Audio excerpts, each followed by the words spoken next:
Pero ang bango ng ano nila, yung parang katawan nila. Amoy baby. Parang ganun. Galing. But anyway, mag-usap tayo sa Monster Hunter Wilds. Actually, hindi dapat ganito yung format. So last minute kasi nag-ano ako sa inyo. Ang pagkagising ko kanina sa GC natin sa Discord. Sabi ko, Lods, parang, I mean, sa sarili ko, kinakausap ko yung sarili ko, parang hindi ko magagawan pa ng justice yung episode kung i-discuss na natin lahat. So parang dami ko pang hindi na-experience. Yung weapon pa lang, hindi ko pa natatry yung iba. And, hindi ko pa talaga siya I think na ma-maximize in totality. Kasi siguro meron ding vibe na nung binili ko yung game, gusto mo agad matapos yung tutorial, yung base game, right? Yung main story niya. Para doon ka na sa end game. Kasi yun naman talaga ang bentahin ng MH eh. Pero, so naisip ko, mag 2-part episode na lang tayo ng MH. I think yun yung pinaka-best approach. Sorry, hindi ko na nakuha yung opinion nyo about this kasi biglaan lang. So, this episode, guys, i-discuss lang namin is yung main story or yung tutorial na tinatawag dito sa MH. And then meron din ako mga prepare na mga talking points dito and curious malaman doon sa mga take nila Bonbon tsaka ni Dre. Pero bago tayo mag-deep dive, kumustahan muna tayo? Tagal natin din nag-uusap eh. Pati ka pa kayo ma-miss? Parang na-miss ko kayo Kapag sentimental ito sa akin. Tagal natin nag-uusap Ikaw na Bonbon, kamusta? Anong ganap sa'yo? Ay, magkalaro lang tayo kahapon na. Hindi naman tayo nag-uusap. Wala namang yun. Wala namang masyadong convent. Nag-uusap tayo nung gabi. Gabi? Hindi, I mean sa game yun. Sige. Medyo dami kong ganap. Kasi malapit na yung Comic-Con. Tapos yung update doon, medyo naghigpit sila. Bawal na totally yung fan art. So kami ni Tan Black ngayon, parang ina-assess namin yung mga i-display namin ng mga pambenta kasi nag-strict sila tapos nag-email sila na pag may nakitang fan art, tatanggalin nila sa booth. So, lahat. Hindi lang yung item mismo, yung mismong booth nyo, okay, disqualified na kayo. Yung item lang. Okay. So, parang i-tear off nila lahat, ipapatago nila. Talagang binawal nila So, may mamumulis talaga, no? Kasalanan talaga ito nung hindi joke. Naging sila pa. Nung Pokemon nga na nagtitinda nung nakaraan. Kasi yung talaga nila merchandise, parang copy-paste Pokemon. Nung una kasi, ang advice nila parang as long as nandun yung art style, okay lang. Tapos nag-update sila first week of March. Hindi na daw talaga pwede. Curious, I'm not sure kung okay sa'yo na i-disclose or ikwento. Curious ako malaman, anong consensus ng mga artists na magpa-participate dun sa Comic-Con? Na parang hassle naman nito? Or parang nagkaroon ba kayo ng parang union na hindi tama to? Parang ganun. Anong ganap dun sa part na yun? Sa angle na yun? Alam mo kasi, hindi kasi uso yung union sa mga artists. I mean, sa Pilipinas community, sa Pinas. Kasi maraming issues within the community, tapos bukod doon, hati kasi, may iba kasi ng mga purists na talagang gusto nila original art lang yung nandun. Tapos may part, which is nandun kami ni Tan, na gusto namin, may fan art, may popular culture, kasi yun yung mabenta So, hati siya. Ang hirap kasi minsan di naman ganun ka widely marketed yung Filipino artist. So pag original art, mahirap siyang bumenta.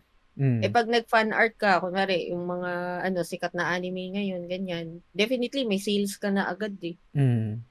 So parang yun yung two groups na magkalaban ngayon sa hindi mo magkalaban, pero sentiments sa Comic-Con. Pero gets ko yun.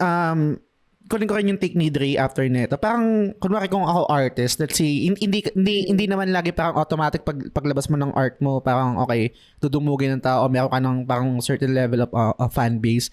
Yung fan art, tapos yung ibebenta mo, I think magandang magandang parang entry point papunta dun sa art mo mismo. At least kahit paano ma-incorporate or para ma-familiarize yung tao na gawa art style to ni ano. Siguro wag na tayong lumayo, lagi tayong nababanggit si Duke Bryant, right? Yung meron siyang certain na art style, mga fan art na ginagawa niya. Parang nasasanay yung mata natin dun sa ganung style, and pag may nakita tayo na ibang gawa niya, gawa to ni Duke, parang ganyan, ni Nautilus. So andun ako sa part na yon, but then again, I think gets ko rin naman na, hindi ko alam, you can correct me, baka may artist kasi na doon na lang nagbabank. Kumbaga parang hindi na sila gumagawa ng sarili nilang art, puro na lang fan art. I think yun naman yung hindi rin okay. May mga ganun kasi. Kaya medyo nag-a-adjust yung Comiket, yung mismong organizers nun sa policies nila. So, anyway, ikaw, Dre, anong take mo doon? Meron ka bang insight about it sa Kasi, fan art? Yung mga kilala kong simula artist, nagsimula din sila sa fan art, diba? Yung magdodrawing ka ng mga characters mo. Ay parang sarili mong interpretation. Then gagawa ka ng sarili mong version. Then, yung sinabi mong pag nagustuhan nila yung art style, parang introduction yun sa art mo. Kasi ganun din ako minsan pag may mga nagugustuhan akong artists. Kasi for example, yung mga artists ng Marvel, hindi naman sa kanila yun eh. Kasi yung property mismo nung mga superheroes, Marvel may-ari. Tapos sila lang yung nagdo-drawing. Then pag nagustuhan mo yung certain artist na to, i-follow mo na siya dun dahil sa art style niya. Ganun. Parang, so, sorry. Sige, hindi, lang. So, dyan mismo, kunyari, kahit anong intellectual property na hindi original, X kagad. Ganun ba yun? Okay. Ano yun, man? Sumagot ka. Parang hirap. lahat nga, bawal yung mga anime games. Basta lahat ng mga existing na intellectual property na bawal ka nang mag-drawing nun. Sa akin kasi, kaya ako nagpa-fan art, pang-agaw attention kasi siya sa mga dumadaan na tao. Kasi kunwari, ma-recognize nila tong character na to. Last Comiket namin, ang pinangganan ko si Suwo ng Windbreaker, pati si Hoshina. May fan art ako sa kanila, tapos yun yung pang-agaw, nakakakuha talaga ng attention ng mga tao. Nagsastop sila sa booth, then mapapansin na nila yung iba kong gawa.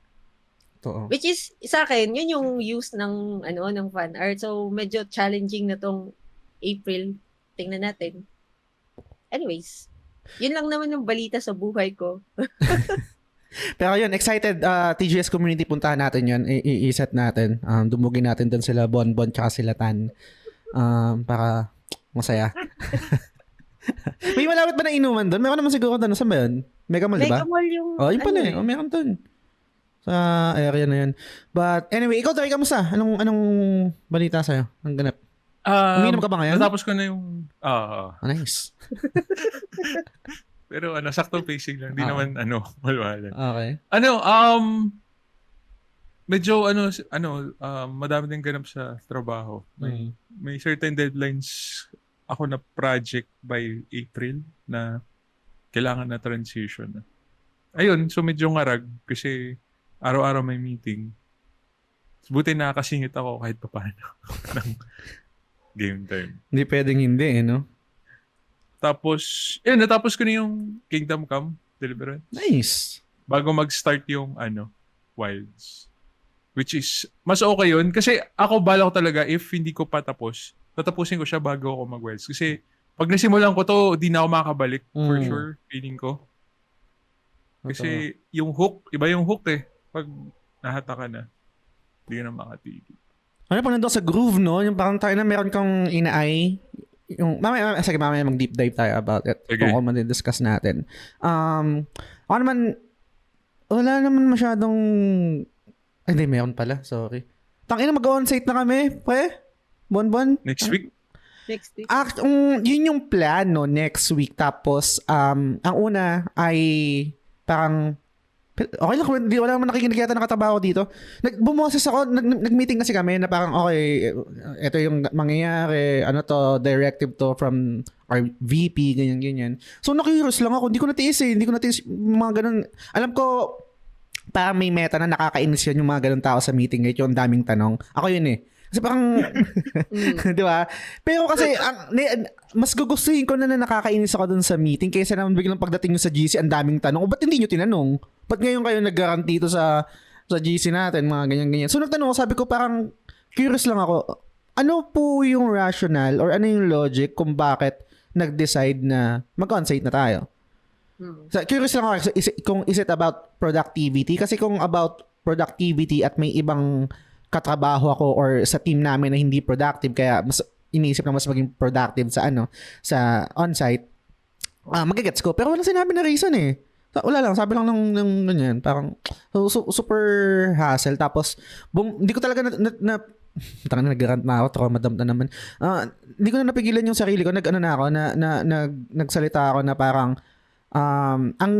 wala namang problema kasi may bumoses kasi na parang okay lang yun guys, at least 'di ba, na-experience natin yung yung work from home, tsaka hindi naman talaga tayo work from home ever since nagkaroon ng pandemic, ganyan, kaya nag-transition tayo to work from home.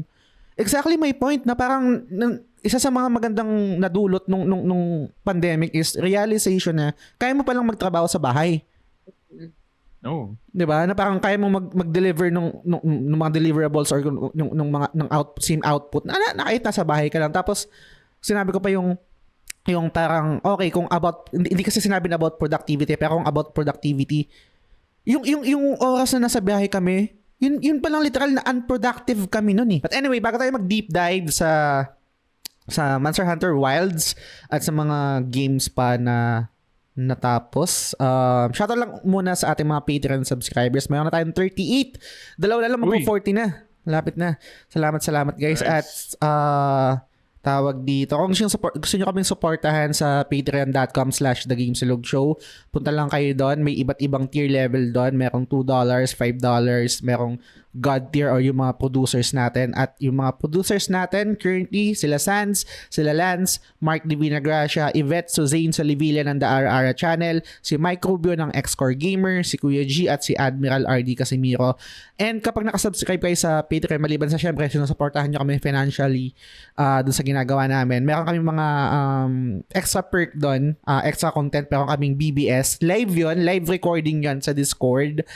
Bi-weekly kami, kasama ko si Norvin tsaka si Yvette, pero yung VOD nun available lang sa Patreon kapag subscriber kayo. Meron din secret level, exclusive na one-on-one episode with you guys kapag Patreon kayo. And ang pinakaiba nun sa ginagawa namin nila Bonbon, kayo yung masusunod sa topic. So kahit anong pag-usapan natin, anything goes. Kayo yung mamimili. And then, syempre, yung Nakama Game Access. Yung Nakama Game Access na to, library siya ng mga games na available sa PS4 tsaka sa PS5. Pwede nyo gamitin yun, One to Sawa, Unli Palette. Meron tayong Metaphor, meron Alan Wake, Hogwarts Legacy, merong Black Myth Wukong, etc. Super dami. So, yun. Maraming salamat sa supportan nyo, guys. And, games we're currently playing, mabilis lang. Ako kung si Dre, natapos niya yung Kingdom Come Deliverance. Ako naman, ang plano ko kasi talaga, nilalaro ko kasing Infinite, hindi pala, yung Like a Dragon. So, natapos ko na siya. And, na-platinum ko din. Putang inang hirap ng last dungeon doon. Natapos mo ba yun, Dre? Hindi ko ginawa yun, yung Infinite Millennium Tower, true. Hindi, masyadong grindy.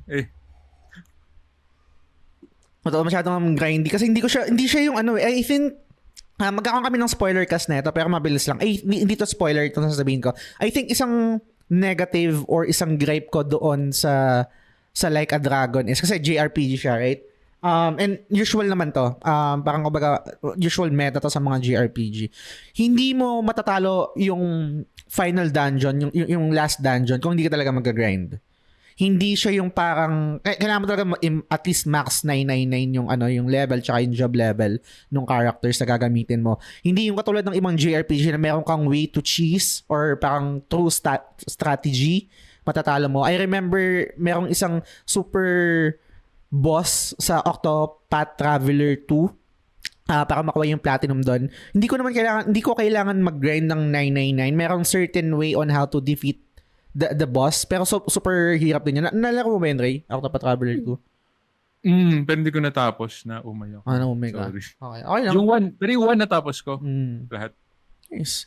Pero, yun lang yung may ko doon. Parang I think, mindlessly parang you have to grind and up the stats, hindi more on strategic approach. Though syempre kailangan mo pa rin ng strategy dun sa game para matalo mo yung yung boss dun sa dungeon na yun. But anyway, good shit, maganda yung game, and spoiler cast siguro sa mga susunod na episode. And shoutout ko na rin si Mako na nakawento ko na rin naman sa previous episode dun sa Project Ubus Backlog. Salamat sa pagbigay sa akin ng copy ng Infinite Wealth tsaka Yakuza 6. So, Nakuha mo na? Nakuha ko na pare.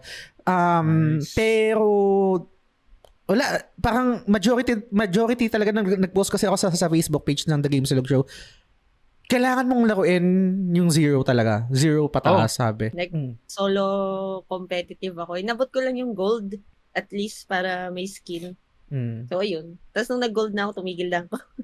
ano yung gold? Anong nun? Magaling yun pag anong gold? Hindi, average lang. Madali lang magpa-gold eh. Okay. Ang mahirap yung Grandmaster pataas. Yan lang yung ko. Okay. Kinuha. Tapos ayun, nag-welds na ako. Bilang outsider at hindi naman ako naglaro ng Rivals, medyo nag-die down na rin, no? Yung or Rivals? active pa rin. Parang wala na akong masyadong nakikita sa feed ko sa Twitter. Or siguro kasi hindi siya yung flavor of the month ngayon dahil mayroong welds. Madami pa rin players Madami eh. pa din. Oo, kasi pag nag-queue ako, hindi, sobrang bilis lang. Pagka-queue ko, may na agad. Nice. Sa Good. algorithm siguro. Baka. So bagay, meron nga sa akin nagpapalitado eh. So, good shit.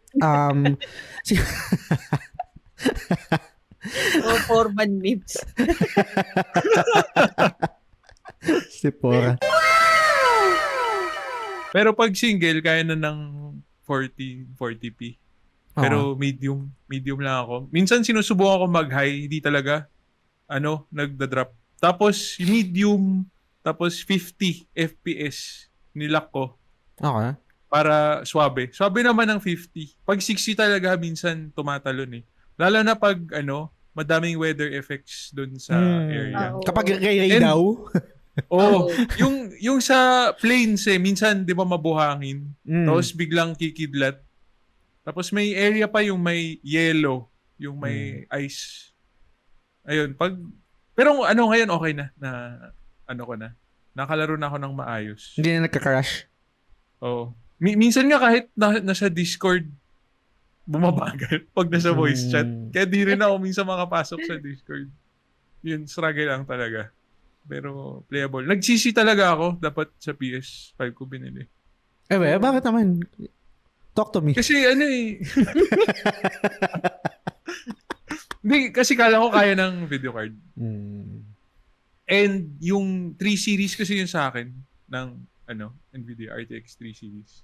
Yung 4 series yung may frame gen eh. Wala akong frame gen. Kaya hindi...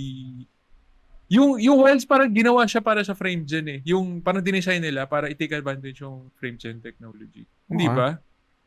Actually. Ayun. All good sana, hindi mo na-experience yung mga issue before.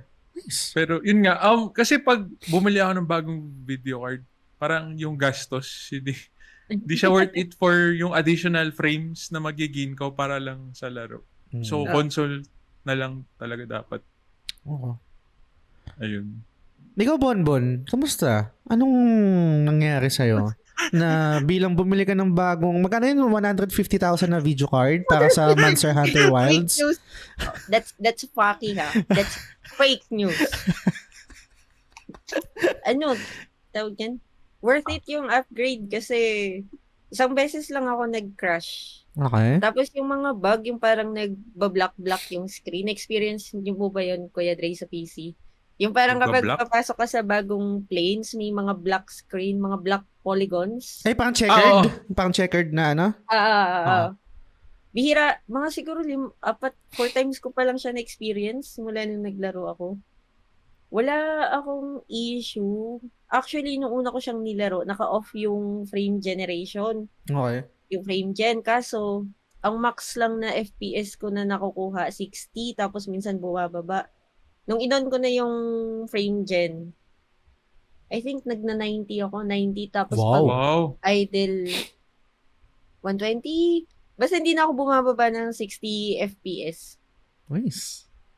May, actually, tama yung sinabi ni Kuya Dre, parang dinesign nila tong Wilds with frame gen in their mind. Kasi kapag naka-on yung frame gen, hindi siya katulad sa ibang games na may ghosting na tinatawag. Yung parang may blank na frames. Sobrang smooth. Kahit dun sa area ni Ray daw, kapag may lightning, may mga ilaw-ilaw. Sobrang ko ngayon 1080p, tapos ultra na settings. Lupit Tapos mamamatay ka lang din. Hoy. At least maganda yung pagkamatay ko, diba? Maganda yung view. Totoo. Pero, nice, no? At least, yun nga lang. Magastos. Oo. So, hindi mo naman binili yan para sa Monster Hunter Wilds lang naman, di ba? Ay, hindi hindi. Siyempre, hindi, di ba? Okay. Pero ako naman, alam ko binibiro ko lang na parang, nice, plug and play lang, wala kang ibang issue. Meron din naman issue. Marami rin na-experience na issue, yung mga graphical issues, yung mga pop-ins. Yung late naglo-load yung naglo-load yung mga assets. Tapos, merong something talaga dito sa Wilds. Nasabi ko na to dun sa first episode natin, yung about yung parang early impression natin. Hindi ko lang siya alam kung paano i-articulate, pero siguro yung Digital Foundry yung nag-articulate ng tama and naririnig ko yun kay Modern Man. Yung screen niya, yung parang, alam mo yung pag nagpo-photoshop ka, para mag-pop yung title mo, papatungan mo siya ng isang layer na parang madilim. Yung lagay mo na parang opacity, parang ganyan. Parang itong Wilds, pag nilalaro ko sa PlayStation, lalo na dun sa planes, parang may nakapatong talaga na na madilim. Parang, tapos nung pinanood ko yung sa Digital Foundry, kaya pala ganun yung itsura nun dahil sa texture, hindi okay yung texture nung game, kaya hindi siya nagpa-pop. And nakikita ko din yung parang yung mga post sa Twitter, merong sa PC kasi sila parang merong setting, ganyan, etc. na para mag-pop yung image dun sa game. Hindi ko pa siya ginagawa dito sa PlayStation. I'm not sure kung doable siya, pero nasanay na rin yung mata ko. Pero yun yung number 1 na gripe ko dito in terms of graphical issue. Tsaka, I mean, kung ang discussion natin is about fidelity, about optimization, about graphics. Ang ganda nung nung Horizon. Never ako naka-experience ng kahit anong issue, kunwari yung parang late nag-generate or lumabas yung mga assets niya or nag-frame drop. Talagang so buttery smooth talaga yung Hindi ko sure kung ganun yung experience mo, Dre, kasi parang mas una kaya ata naglaro. O sa akin kasi baka ang dami ng updates, kaya super optimized siya. Maganda rin. Maganda rin. Siya. Oo. Ganda, no? Ewan ko. I mean, syempre iba yung art design. Iba yung art design tsaka dun sa gantong yung graphical fidelity, magkaiba yun Kunwari yung sa lagi nabibigay na example, yung Elden Ring. Elden Ring kasi hindi siya ganun ka-optimize, hindi ganun ka yung graphical fidelity niya, pero yung art design kasi ang ganda Compare dito sa Forbidden West na okay, hindi ganun ka yung art direction, parang alam mo yun, hindi mo alam kung saan pupunta, tapos may mga invisible wall na nakakainis. Pero yung performance niya, ang ganda talaga. Sana matapos ko na siya ngayong year. Backlog ko pa rin kasi ina.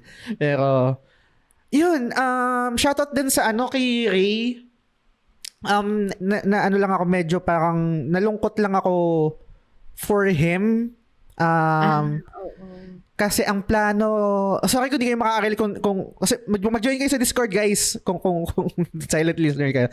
Tawag dito, si Ray kasi asahan yung si Shaney. Tapos ang plano yata nila, parang dalawa. So, isang sa PlayStation, tapos isa sa PC. Para sabay sila makakapaglaro. Kaso, weird din, dapat hindi na sa gamers. Nainis talaga dapat. Nainis ako sa gano'n na parang ako parang advocate ako na sa mga developers na okay lang sa akin mag $70 kayo. Kung yun yung sa tingin yung value ng game nyo, kahit kasi dahil sa inflation, dahil sa cost of production, bibilin ko yan. Pero ayusin niyo yung game nyo. Parang imagine niyo guys, yung isang 9 to 5 na empleyado, excited bumili at laruin yung game nyo, nag-overtime for it, tapos uuwi ng bahay, pagbili ng game hindi gagana. True. Ang ina, nakakainis siya. Tapos ang board, hindi kalikutin mo yun. Tapos parang may, ikaw ba yun, Dre? May shinare ka sa GC na parang yung statement is, hindi kasi kayo nag-update ng drivers niyo. Kailangan, may troubleshoot. Update mo yung drivers, update mo yung ganyan. Parang, ayoko, nakakainis lang. Ayoko lang yung part na, again, willing ako magbayad sa mga developers na parang, okay, ito yung price point nyo na dahil sa inflation or dahil sa cost of production, marketing, etc. Walang problema doon. Okay lang.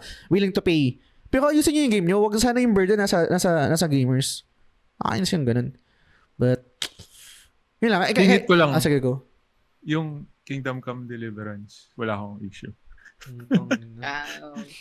Suwaba yung game. So, Western yan, di ba? Western Dev yan, di ba? Western Dev. So, either feeling ko mas nag-focus sila sa console. Di ko alam kung unang dinesign sa console tapos pinort na lang sa PC. Kasi nga, mas mahirap i-optimize sa PC since madaming klaseng builds. Totoo. Tapos, yun nga, design nga siya for NVIDIA kasi may frame gen. Paano kung yung video card mo hindi NVIDIA? Diba?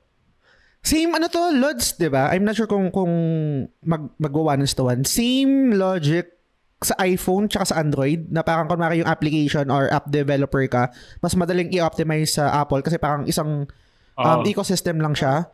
Versus kapag Android, merong LG, merong ganyan, merong Samsung, merong Xiaomi, iba't iba. So parang hindi siya ganun kaano. So, ganun siya. Kaya mahirap talaga sa PC. Unless dun mo siya i-build ground up. Tapos ililate sa console, parang ganun. Or, di ko alam, sabay nilang gawin, ibang version. Pero magastos yun pag ganun.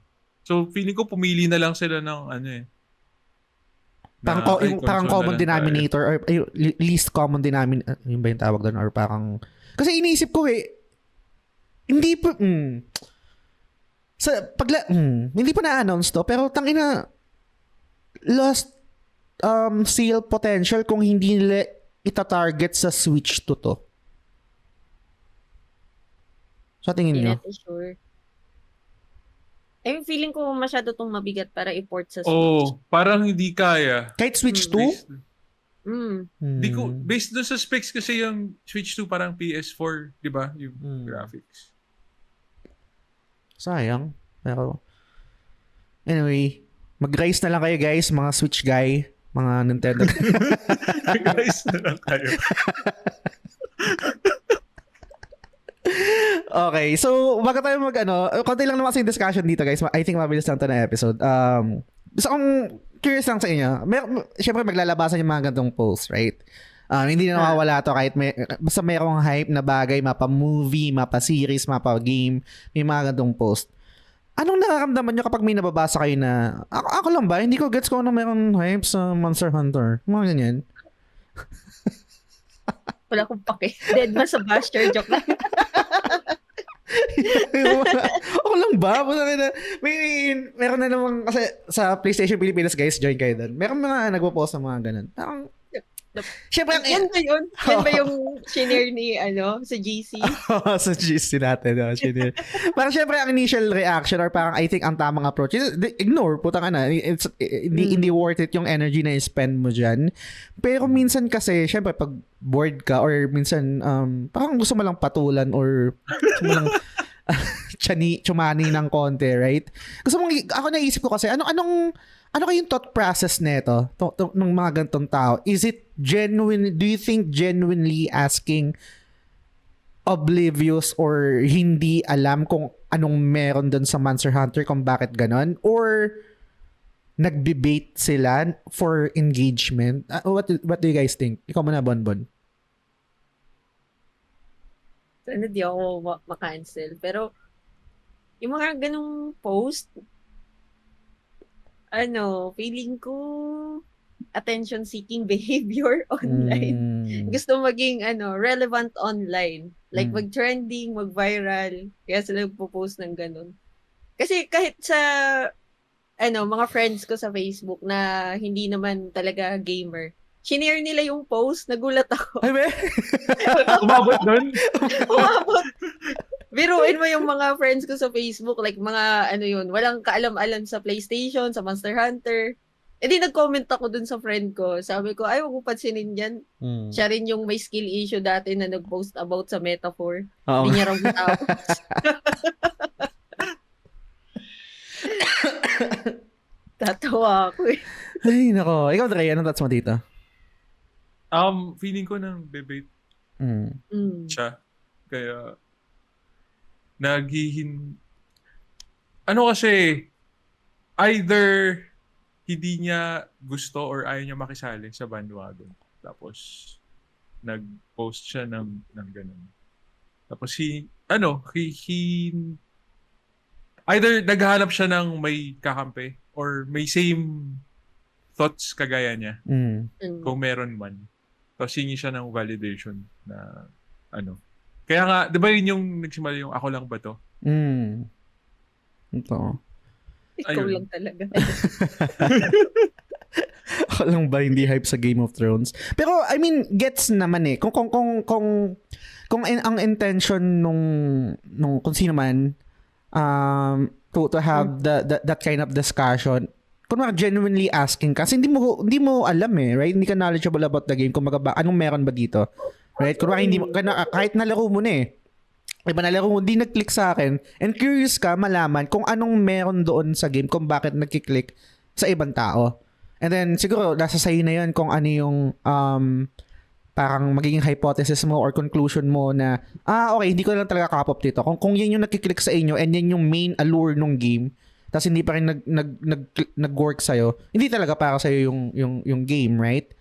But isang nabanggit kasi niya dun yung story. So magta-transition ako dito sa isang talking point ko about sa story. Sabi kasi ng post parang wala naman daw story ganyan. Parang katay ka lang rinse and repeat repetitive kind of gameplay. So etong Wilds kasi, correct me if I'm wrong, I think ito yung mas deliberate or mas leaning towards ng parang kind of narrative type of game yung story niya, unlike sa Wilds merong super contest, sa Rise di ko na maalala, pero ito merong plot na konti. Kasi kadalasan I think yung quote unquote story sa Monster Hunter, at least sa World tsaka sa Rise na nilaro ko, ginagamit lang yung story na yon para i-introduce yung mga monsters. Parang ganun lang siya. Wala siya yung parang character na ito yung character na to, ito yung story niya, ito yung ganap niya. So, pero itong Wilds kasi meron siyang ganun eh. Alam ko ini-skip mo, Dre, yung story. Pero mas gusto ko yung sa Worlds. Gusto ko sa Worlds. Kung yung pacing so kung paano ini-introduce yung monsters. Kasi dito parang ang bilis. May mga ibang locals na yung mga ibang biomes na parang isa-dalawang monster lipat ka na eh. Totoo. Sa story. Pero overall, bago nating himayin yun, kaya ba ano ba yung thoughts nyo sa Monster Hunter franchise in general? Do you guys like the trajectory na mas binibigyan nila ng story yung game, or hindi yan yung bentahin ng Monster Hunter? Sayang lang yung resources diyan. Sana nag-focus na lang kayo sa wag niyo nang bigyan ng story, wag niyo nang bigyan ng characters. Or mas gusto nyo na, hindi, sige, baka pwede naman mag-click, baka matutunan nila na bigyan ng mas depth yung storytelling dito sa mga future titles. Ikaw muna, Dre, tapos si Bonbon. Para sa akin, hindi story yung habol ko, kaya ko siya binili. Kasi yung mga parts na intro pa lang, parang kailan ako hahampas. So parang sobrang excited ko na mag-hunt na na parang gusto ko lang matapos yung usap para lang makahunt. Kasi yun talaga yung allure sa akin. Yung mag-hunt ka, tapos magka-carve ka, gawa kang armor. Paulit-ulit. So para sa akin yung story, kahit maganda man siya or pangit, hindi mababa yung bearing niya dun sa rating ko sa game. Mas mabigat yung performance. Gets naman. Ikaw, Bonbon, anong take mo dito? More story than previous MH. Is it a good thing or a bad thing? Okay. Actually, na-enjoy ko yung story ng Mm. Wilds. Kasi, yung world, nag-try sila ng narration dun eh. Pero pag pinanood mo yung cutscenes ng sunod-sunod, parang hindi ganun ka nagme-make sense yung story. Dito kasi sa Wilds, pwede mong panoorin ulit yung cutscenes eh. Tapos may sinusundan kang bata na character. Tapos parang na-justify yung pananakop ng Western Fleet. Kasi di ba hindi naman sila taga Forbidden Lands. So parang may reason bakit nandun yung hunter. Unlike dun sa World tsaka sa Rise na parang, okay, ito yung expedition natin kasi ganito, kailangan nating mag-explore. At least dito, beyond meeting, may sinisave ka na village, may sinisave ka na mga tao. Mas cinematic. Sorry, nag-pause na medyo nag-lag yung utak ko, nag-slide. Ang cinematic, pinanood Yung wala cutscenes, akong no? Ang ganda. Mm-mm. Maganda yung pag may laban. Ang ganda. Tapos, napansin ko yung performance siya, ang ganda nung frame rate Oo pag nga. nagka-cutscene. Pero pag maglalaro ka, parang ba't di naman ganito? Totoo yan. Totoo. Oo nga. Tsaka nakaka-hype yung dito lang ba sa Wild? Hindi ko na ma-recall kung meron ganito sa World, yung the guild authorizes you to hunt this monster. Dito Dito ko lang. lang din napansin eh. Dito, no? Naka-hype nga. Lalo na yung last, by my own order, dun sa, diba? Kizoshi. So siya. Gusto ko yung part na. Ganda nung scene na yun. Ini-screenshot ko nga yun eh. Sobrang ganda nung pagkakagawa nung scene kasi yung words niya, 'di ba? This is what hunters do. So parang doon, parang kung ikaw newbie ka sa Monster Hunter, magigets mo na hindi lang pala patay ng patay yung mga ginagawa dito sa MH. Sa kasi sa Rise, sa Sunbreak, nag-attempt na rin sila ng gantong storytelling tsaka yung mga cinematic na cutscenes. Kaso doon, sobrang anime-ish nung dating. Parang kasi Parang slideshow lang yun nung 'di ba? Hindi ba? O meron din parang slideshow. Naka-based kasi siya sa Japanese folklore, heavily influenced nun sa Kamura Village, then nag-transition sa Elgado. Tapos ewan ko, medyo OA sa akin yung story ng Rise. Tapos dito sa akin sa Wilds, sobrang balance niya. Ang daming mga scenes na papasang movie, ganun. Movie quality. Ako naman, medyo torn ako kasi halos same kami kasi ni Dre na, I'm not sure, siguro majority of Monster Hunter players, diba, ang allure talaga is to, yung gameplay loop, yung to hunt monsters. Pero hindi ako nag-skip rin dito eh. Pinanood, kinonsum ko yung story niya. Hindi ko lang alam kung, hindi ko siguro sa Sinata, parang hindi siya likable character, hindi rin siya, I don't think, interesting siya. Racist ka ba? Hindi kago. Hindi kasi, ito naisip ko to while playing kasi, okay, meron isang talking point dito yung about monster cruelty kasi tangina, every labas ng bagong title, lumalabas na naman tong talking point na to. Gumawa pa ako ng video niyan about monster cruelty sa nung sa Monster Hunter Worlds. Pero, hindi ko alam kung seryoso ba yung Capcom or parang ginagago nila yung talking point ng monster cruelty. Kasi pinasadahan dito kay Nata na parang wag mong patayin sa Arkveld.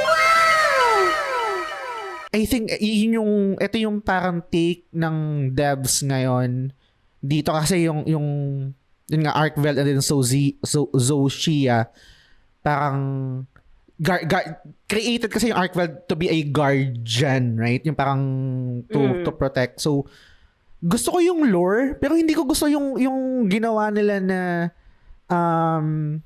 narrative device si Nata to huwag niyo siyang patayin. Gusto nilang maging malaya. Nakarelate ako sa kanya na ako, matagal kami bilang keeper na hindi lumalabas sa mundo na nakakulong lang kami dito. Ganun lang din naman yung nangyari. So, tangina, ewan ko, nag-click pa sa'yo yung Bonbon? Parang nasayangan lang ako doon. Sa akin, everything except kay Nata. Okay lang ba yun? Okay naman yun. Pero yung angle na yun na parang ito ba yung sagot nila doon about monster cruelty? Ito ba yung parang nod nila doon na okay, merong isang character, wag yung patayin yung monster, meron siyang sariling feelings kasi lang naman niyang maging malaya. Throwing shade. Sorry. Ano? Baka nagto-throw lang ng shade yung Capcom. Kaya nila in-insert yun sa sa script. Pero hindi kasi yun yung purpose ng game kailangan pumatay ng monsters and may hindi lang naman kasi siya parang mindlessly, I mean yung ginagawa natin. Narinig niyo ba ako? Parang nawawala yung audio sa akin. Hindi naman quote-unquote hindi siya mindless kung magiging technical tayo nun sa story kasi meron kang kunwari may pinapatay ka kasi yung let me back up, hindi ko na-explain ng maayos. Parang ginagawa mo yon or yung ibang pag-hunt ng monster kasi gusto mong ayaw mong masira yung ecosystem. Diba? Kasi parang merong mga monster doon na okay, magiging imbalance niya. Magiging imbalance, ganyan, etc. So, may ganong underlying na lore yung game. Pero, other than that, puta wala naman akong pakialam dun eh. I mean, hindi naman yun, papatay pa rin ako ng monster. Kahit gano'n ko cute pa yan, yung mukhang lamok. Diba, ang cute nun, parang kuto siya na parang gusto mong tirisin. Ang sarap pampasin na yan. Ano pangalan nun? Yung monster na yun. Rampololo. Ayun, ang Rampololo. Oo. Yung mukhang lamok. Diba? Garapata yun. Garapata. Pero, ikaw, Dre, ano mo dito? May ganito ka, kasi alam ko, niskip mo yung Kainata, di ba? Hindi, umabot ako sa certain parts ng story yung kung paano mo nakuha yung secret mo, di ba? Nireward yata sa'yo. Tama ba? Nireward sa'yo ng village, di ba? Nireward ng Kunafa Village. Yeah. Basta nung parts na may nahanap mo yung parang San Sinata, di ba? San siya? Yung village. Yung village mga niya. keeper. Oo. Tapos after nun, umakyat pa kayo dun sa parang peak. Sa Suja. Yung matanda, may kinausap niya yung matanda. Sorry, medyo may story, pero parang yun yung events na naalala ko. Pero pag nagsasalita si Nata, medyo na ko eh. Na ano? Gina-zone out ko na yung tenga ko. Kawawang Nata. Tangina. Tsaka doon sa mga moment na, I mean, gusto niyong lusubin yung Arkveld. Anong gagawin mo dyan? Kaya nga ko yun. Pinigilan nga siya ng hunter eh. Nakakainis. Doon pala galing yung sa trailer, yung sumisigaw ng you have your weapon and you won't do anything. Sa kanya, doon pala yun sa scene na yun kasi nga, ayaw sumugod. Di ba hindi natin susugurin yung the first time ma-meet natin si Arkveld. Medyo OA siya doon. Ewan ko lang, parang sayang lang. Pero hindi ko alam. Hindi ko alam kung is this their way of trying to appeal to other type of gamers, hindi lang sa fan ng MH na parang okay, baka may ibang player na gusto yung story. So, lagyan natin ng konting story para ma-appease yung ganong demand. Hindi ko alam. Pero ako more on lang sana. Siguro yung more on lore. Siguro ng mga monsters, mas gusto ko yun. Wala lang isang character na pina-follow. Parang mas enjoy ko yun. Parang may mga events na lang, mga sequences na kailangan gawin. Gustong gusto ko yung yung hindi naman siya lore, pero yung explanation lang na, okay, di ba makikita mo si Nergigante? Tapos nasa kay Zora Magdaros. Di ba? Bakit anong ginagawa ni Nergigante kay Zora Magdaros? Naalala niyo ba? Di ba i-stop ni Nergigante si Zora Magdaros or papatayin niya? Something like that? Hindi kasi si Zora Magdaros kasi, kaya siya gumagalaw, pupunta siya dun sa resting place niya. Tama ba? Tama yung memory ko? Doon siya hihimlay eh. Yung parang ganyan. Tapos si Nergigante, parang mali yata yung memory ko. Alam ko si Nergigante is siya, scavenger.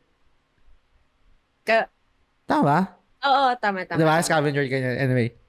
Tapos, yung mga ganong klaseng lore lang na parang merong reason kung bakit gumagalaw yung But then again, siguro mag-transition ako dito sa sa Wilds. Isang na-enjoy ko dito, wala yung mga canon. Hindi ako fan nun eh. Yung mga fight, kunwari yung fight kay Zora Magdaros na parang tangina. Hindi ako fan ng ganun. Parang tower defense yung dating. Oo. Hindi ko, gusto ko yung laban-laban lang. Kahit yung kay Fatalis, hindi ko gusto yun yung may mga kanong-kanong ka pa na ano, Pero gagamitin. gagamitin yun ah. Oo nga, pero I mean, nandun ba't di mo gagamitin? Okay. mas lalo na yung sa Rise, parang talagang designed to use those weapons. Yung siege ba yun? Basta yung parang Yung siege. tangina ayoko nun. Kaya mas nagustuhan ko yung ganito na parang boss fight lang talaga. Na literal. So, kayo ba, meron ba kayong dito lang sa sa main story lang hanggang dun sa kay Shia na parang gripe nyo or parang hindi nyo na nagustuhan or at least nagustuhan nyo na approach compared sa Worlds and sa Rise? Ako, hindi ko lang, ako rin, kaya namin siya kanina yung pacing, kung paano na-introduce yung monsters. Kasi mas gusto ko yung pacing sa World kung paano mo nakikilala yung mga monsters isa-isa. Pero mas matagal yung story nun, diba? Parang compared dito, mas mabilis. Mas mabilis mong matapos. Siguro positive yun para makapunta ka na kagad sa game. Totoo. Pero totoo nga, I would agree no na yung pacing nga. Kasi ang daming memorable na monsters or monster introduction sa World compared dito. Parang tanda ko pa kung paano intro si Odogaron. Diba? Parang yung part na yun. And lalo na si Anjanat, diba? Ako si Ratalos, ganyan. Super solid. Dito walang masyadong nag-stick sa... Nargacuga. Yun, sa akin naalala ko yun. Nargacuga. Mga ganun. Dito, wala. Kasi mamaya ako nata-transition yan. Ikaw muna, Dre, baka meron ka pang gustong idagdag. To be honest, nakatulog ako sa ibang cutscene. So, sobrang yung Black Flame. Ayun. Dun sa part na yun. Sa oil. Nakatulog ako dun. Ang ina. Nihirapan pa ako na hanapin. Minsan kasi minsan nababaliw yung yung chocobo ko saan pupunta. Oo! Tira yung GPS. Hindi niya alam kung saan siya pupunta. Ikaw, Bon, meron ka bang gustong i-share na parang hindi mo nagustuhan or nagustuhan mo dito sa Wilds compared sa World and sa Rise? Gustong-gusto ko si Alma, yung handler. Okay. Yes. Siya kasi yung handler eh. Tapos later na lang sa story ni-reveal na handler talaga si Alma, 'di ba? Sa World kasi hindi naman ako hater, pero medyo pangit kasi yung pagkaka-design kay kay handler. Kasi lagi siyang okay, let's ask permission first from the guild, tapos nasa base camp lang magbibigay ng si Alma kasi sobrang accessible niya, ang dali lang kasi nagsunod sa'yo sa sa quest. Tapos, lalapitan mo lang siya, yun, makakapag-save ka na ng investigation, makakakuha ka na ng panibagong quest. Tsaka, bukod sa pretty si Alma, ang ganda nung story din ng character niya kasi pina-prioritize niyang i-evacuate yung villagers. Tapos, by her authority, nagbibigay siya ng mga guild-approved na mission hunts. Hindi niya na kailangan mag-ask pa ng permission sa ibang mga tao. And siguro ang isa pa sa mga nagustuhan ko, yung pagkain, tumatagal siya ng up to 2 quests. Hindi siya katulad sa World and Rise na di ba, every quest kakain ka kasi isang quest lang yung effect nun. Dito up to 50 minutes kapag nag-a-add kayo ng mga ingredients. So kung ilang quest kaya mo doon bago mag-wear off yung meal effect. Ayun. Tip number 1. Huwag laging kumain kada quest. Nice. Last mulod sa. Basta orasan nyo lang. Totoo. Pero mag-agree ako doon kay handler. I think yung handler sa MH World, para siya yung template ng annoying Japanese character. Oo. Medyo. Diba? Parang si Selfie sa Final Fantasy. Ganyan. Si Vanille sa Final Fantasy 13. Yung ganong character trope. Pero goods to si Alma. Pati si Gemma, syempre, super goods talaga. Talagang hindi mo skip yun. Shoutout kay Norbin, no? Hindi skip yung animation kapag nagka-craft ka ng item. Ako naman yung isang hindi saan hindi mag-translate to na parang douchebag or mayabang. Hindi ako magaling guys, laging ako namamatay pag naghahunt kami. Matyaga lang talaga ako. Pero isang hindi ko nagustuhan dito, walang Anjanet moment dito sa sa Wilds. Yung tanda-tanda ako kasi bilang first timer ng Monster Hunter, hindi naman kasi ako fan. Entry point ko is yung world. Yung Anjanet yung first roadblock na nakaramdam ako ng super unexplainable satisfaction nung first time kong matalo. Yung ganong feeling. Madalas kasi nakukuha ko lang yun sa mga Dark Souls, ganyan, Sekiro, Elden Ring, Bloodborne, mga FromSoft. Yung Anjanet kasi that time, doon, dahil meron kasing progression, kunwari si Puki-Puki mo nakakalabanin mo, yung mga ibang manso, tapos biglang magkakaroon ka ng Anjanet. Makikita mo din doon si yung squirrel na may kuryente, ano pangalan nun? Kodachi? Tobi Kadachi? Tobi Kadachi. Ayun. Rising na. Hindi, meron din doon sa world. Yun sa area na yun, sa Ancient Forest. Sa Okay. first, doon sa lugar ni, di ba, may may parang area sa taas. May naman si Anjanet, ganyan, etc. Pero, ang punto ko is, yung si Anjanet kasi, yung monster, yung ganong klaseng monster, I think, kailangan yon early, or at least middle ng game. Kasi yun yung magtuturo sa'yo eh. For me, doon sa world, si Anjanet yung nagturo sa akin na, okay, hindi pwedeng bara-bara dito. Kailangan i-maximize ko yung environment. Kailangan gumamit ako ng weapon. Kailangan gumamit ako ng flashbang. Dito sa Wilds, may mga challenges naman. May namatay rin naman ako. Pero, hindi ako dumating sa punto na talagang i-maximize ko yung Yung pigang-piga ka na? pigang-piga ka na kailangan talunin mo siya. Kaya ngayon nag-struggle ako na parang kasi hindi pa nakasetup yung regional menu ko. Hindi pa ako gumagamit ng mga life powder, ng mga yung mga items. Kasi nasanay ako dun sa smooth sailing ko na na early. Tuloy-tuloy lang. Bara-bara lang. Tangina, yung Anjanet, mag-research ka pa, anong weakness nito? Sige, ika-craft ko muna yung ika-craft ko muna yung weapon yung set ni Tobi Kadachi para paralysis, ganyan, or thunder, kasi baka yun yung weakness niya. Yung ganun, wala dito sa base game or dito sa tutorial ng Wilds, wala siyang ganun eh. Kaya ba, meron ba kayo naging roadblock na monster dito sa Wilds? Ako wala. Sa base game, wala. Sa tutorial, wala. Wala no? Meron akong namatay ako. Yung first card ko, hindi ko makakalimutan, si Ray daw. Kasi hindi ko pa alam yung moveset niya, yung ray gun niya. Doon ako unang namatay eh. Pero nung nalaman ko na yung moveset niya, hindi ako bumalik doon sa base camp ko na para to strategize. Anong weakness na ito? Mag-craft nga ako ng ibang weapon. Ang crafting ko ng weapon dito sa base game is kung ano lang yung bago, ano lang yung nasa pinakadulo, yun yung ika-craft ko eh.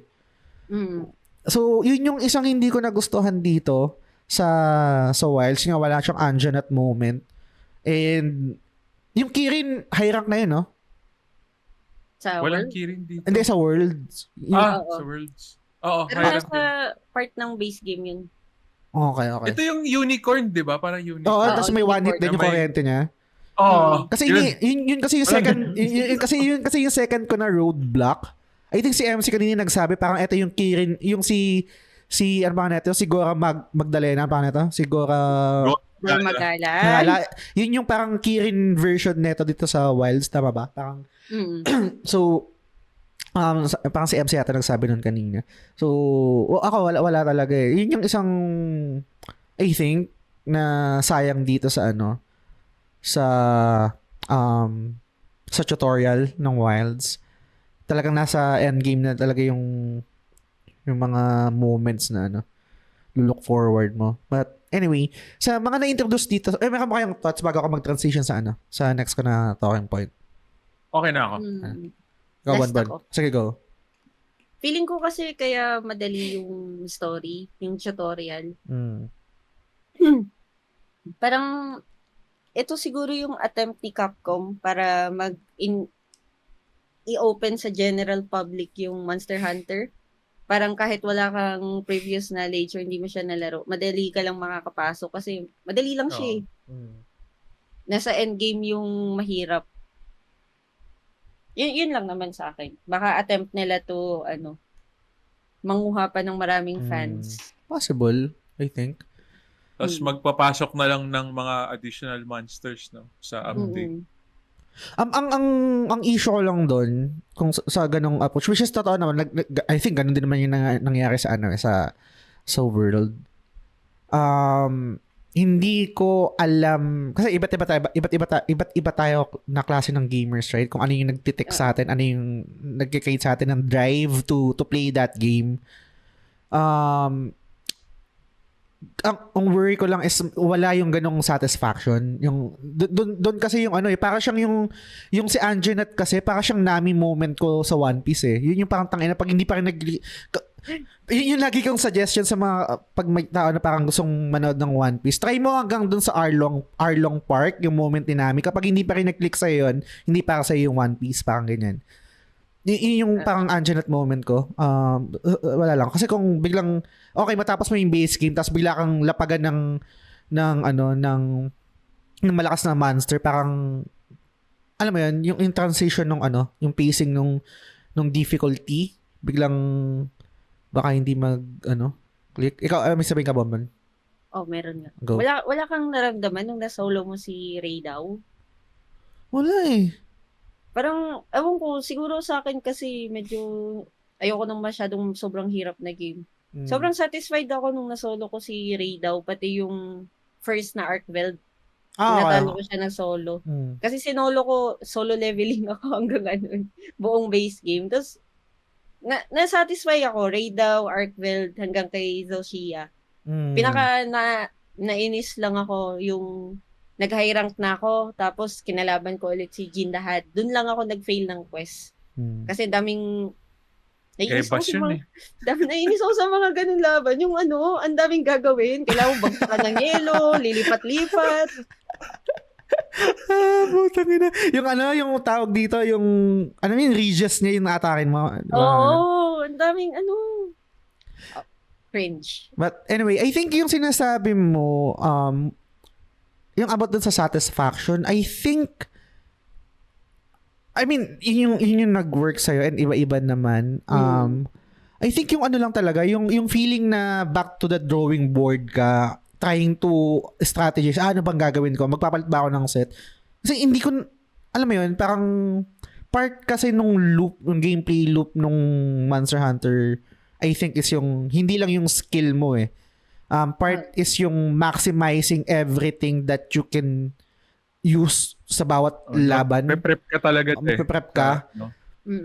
Parang may mas malaking bigat pa nga kadalasan yung preparation versus dun sa mismong actual fight. Wala kang dalang track bombs, di ba? Di ka nga nag-publish.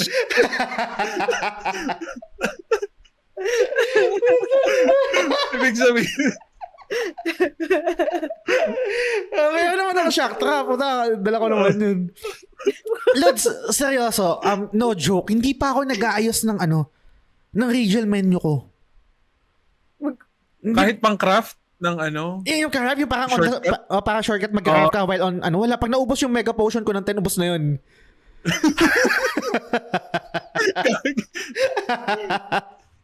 Oo, ganun. Kasi nga parang yung story niya, na-power through ko siya ng ganun. So parang, di ko naramdamin yung need to do that. Pero ngayon dahil nakakarni ako ni Gora, tangina.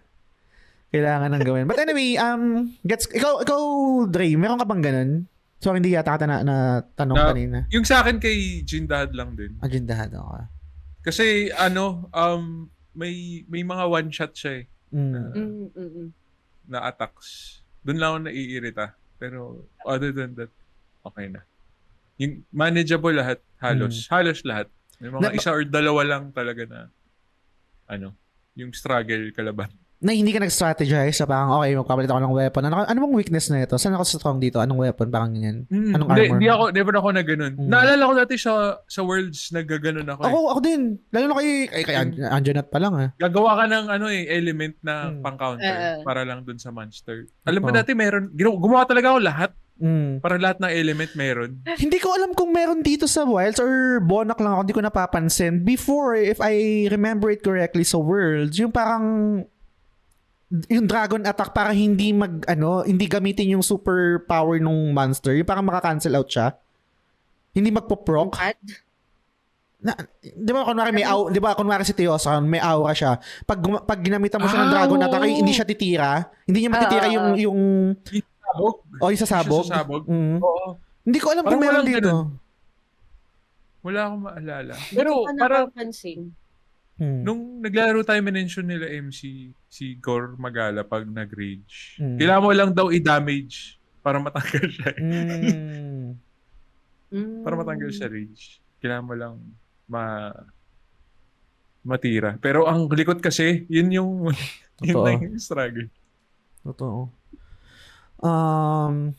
Meron pang isa last bago ako mag-transition sa next talking point ko. Meron ako na-enjoy na fight dito. Yung tuhog. Yung biglang, akala mo tapos na isang monster mo, tapos biglang meron pa isang kakalabanin yung yung pusit ba yun? Yung, ang pangalan noon? Putang ina. Yung may ngipin sa ilalim ng niya. Si Shuwu. Yun. Wala lang, ang galang ng point kasi akala mo tapos na isang, nahunt mo na isang diba? Isang kalaban. Tapos meron pa lang isa. Na-enjoy ko yun. Na-enjoy ko yung fight na kasi hindi ko na-expect. Yung mga ganun unexpectable na di ba lang, hindi pa ako nakaka-uwi, ganyan. Hindi pa ako nakapag okay, laban ulit. Goods yun. So, pag-usapan naman natin yung weapon and armor design. Isang napansin ko dito na nagustuhan ko dito sa Wilds, low rank pa lang, ang gaganda na ng mga armor. Ang gaganda na ng weapon designs. I think yung pinaka-first na magandang, at least sa mata ko, magandang weapon or armor set is yung Flame Hazan. Yun nga, kay Anjan. Ito lagi yung nababangit si Anjan. At yun yung pang-kinumplit. Ang ganda ng design na ito Kunin ko to Pero dito sa Wilds, parang walang tapon siya for me. Siyempre, meron yung mga usual na by default na design. Yung parang yung akala mo lapida lang. Akala mo pang paddle sa fraternity. Yung itsura din sa Great Sword. Yung parang yung parang tabla lang na na espada. Pero other than that, yung mga weapon na ako, satisfied ako. Hindi mo na-customize yung appearance ng weapon, di ba? Armor lang. Hindi pa. Armor. Okay. Hindi pa. Alam ko sa Worlds pwede, di ba?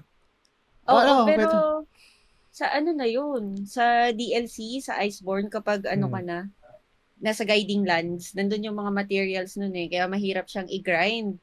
Kaya nga, isa yun sa mga parang positive points netong Wilds. Kasi high rank ka pa lang, once makraft mo, magiging layered na siya automatically, di ba?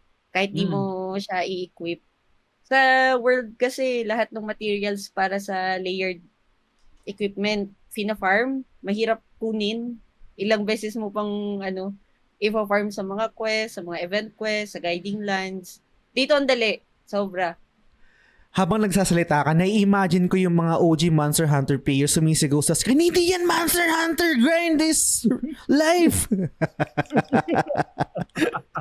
Okay. Okay, boomer. Okay, boomer. Mag-research ka sa National Library, huwag ka mag-google tangina.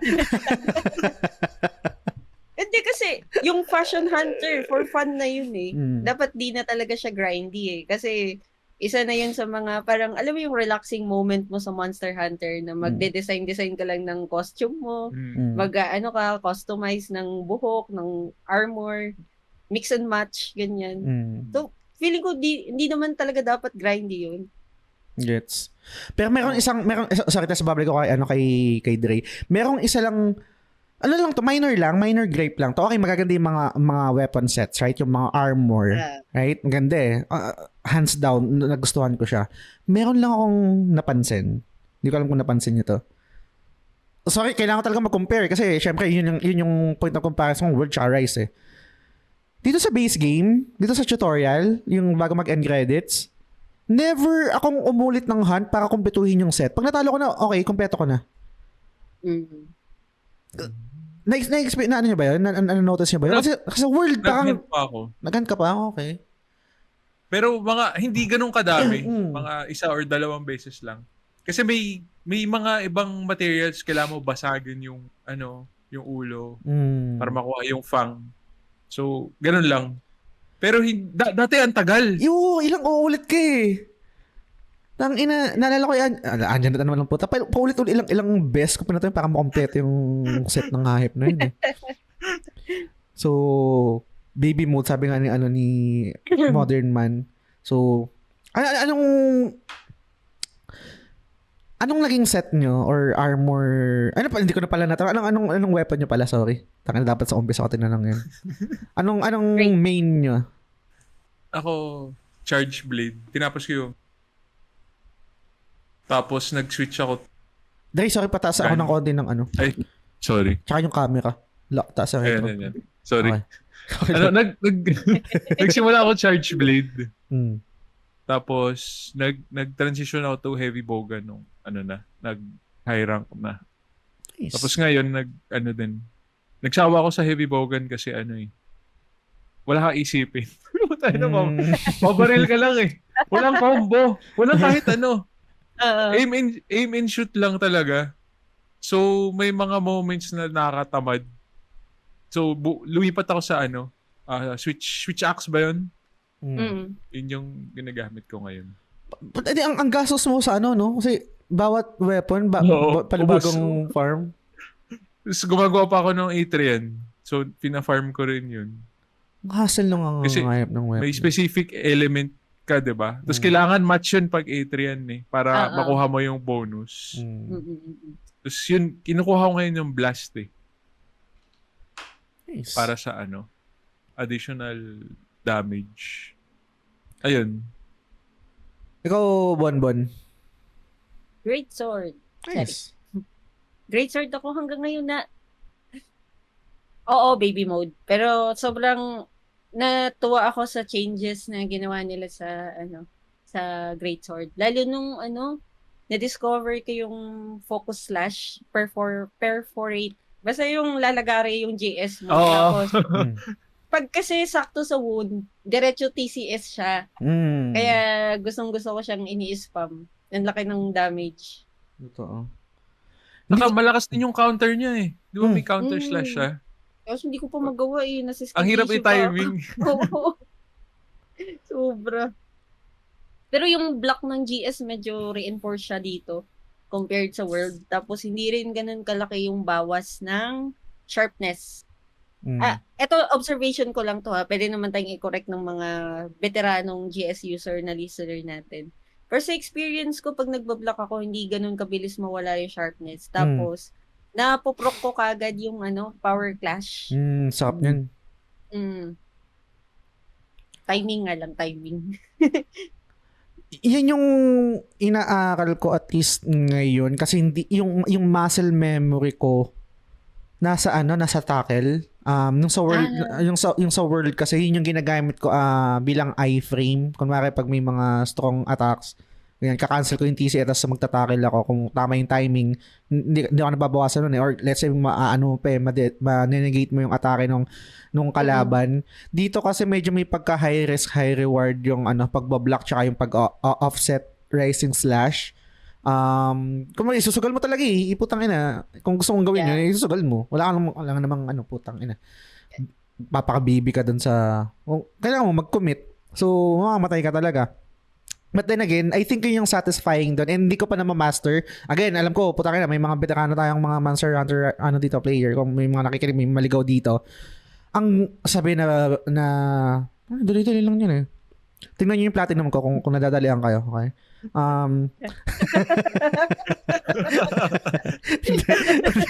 Ano tawag dito?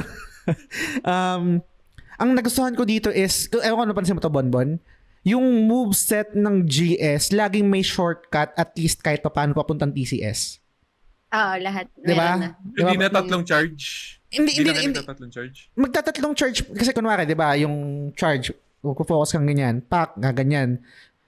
Angat panibago tapos pangalawa ulit, 'di ba? Pwede mo sa una sa world, pwede mong i-tackle 'yun eh. Pwede kang mag-tackle. Tapos yung next mo na focus pang true charge slash na. Meron din naman yung isa na pag slash mo na ganyan tapos yung magbabato ka sa world, Slinger. yung slinger tapos TCS na kagad 'yun. Dito parang iba't ibang permutation ng moveset na pwedeng mag-end up sa TCS. Yung wide slash, jumping slash, basta yung AB.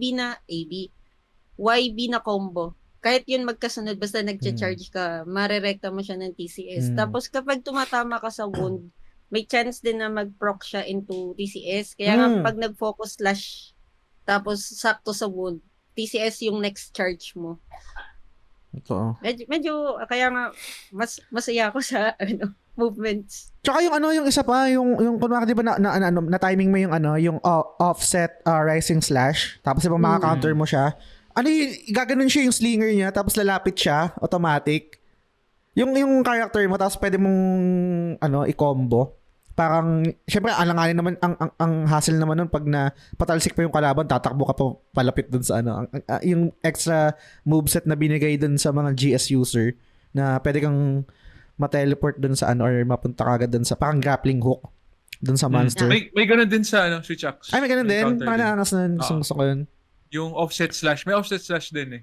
Pareho yung moveset sa GS. Nice. Yung upward slash yun, di ba? Pag na-timing mo.